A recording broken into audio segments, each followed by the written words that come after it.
నిన్న నుంచి కురుస్తున్న భారీ వర్షాల మూలంగా ఇప్పుడు ఈ వికారాబాద్ జిల్లాలో అందరం అప్రమత్తమయ్యాము. జిల్లా కలెక్టర్ గారు, ఎస్పీ గారి ఆదేశాల మేరకు పోలీస్ డిపార్ట్మెంటు, రెవెన్యూ డిపార్ట్మెంటు, మిగతా అన్ని డిపార్ట్మెంట్లు అందరూ అలర్ట్ అయినాము. ఎక్కడైతే వాగులు పొంగుతున్నాయో, ఎక్కడైతే ప్రజలకు రాకపోకలకు సంబంధించి ఇబ్బందికర పరిస్థితులు ఉన్నాయో అక్కడ బ్యారికేడ్లు వేయడం జరిగింది.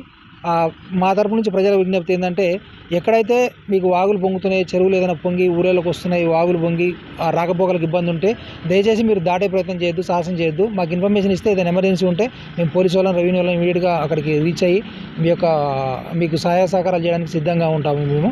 దయచేసి మా తరపు నుంచి వికారాబాద్ ప్రజలకు నా తరపు నుంచి విజ్ఞప్తి ఏంటంటే, ఎట్టి పరిస్థితుల్లోనూ పొంగే నదుల నుంచి పొంగే ఏదైనా కాలువలు ఉంటే రోడ్డు మీదకి వచ్చినా కానీ దయచేసి ఎవరు కూడా దాటే ప్రయత్నం చేయొద్దు. ఏదైనా కూలిపోయే ఇండ్లు ఉన్నా కానీ, ఏదైనా ఉన్నా కానీ దయచేసి ఆ ఇంట్లో ఉండొద్దు. మాకు ఇన్ఫర్మేషన్ ఇస్తే మీకు ఏదైనా ఆల్టర్నేటివ్ షెల్టర్ ఏర్పాటు చేస్తాను కూడా పై అధికారులందరం అన్ని డిపార్ట్మెంట్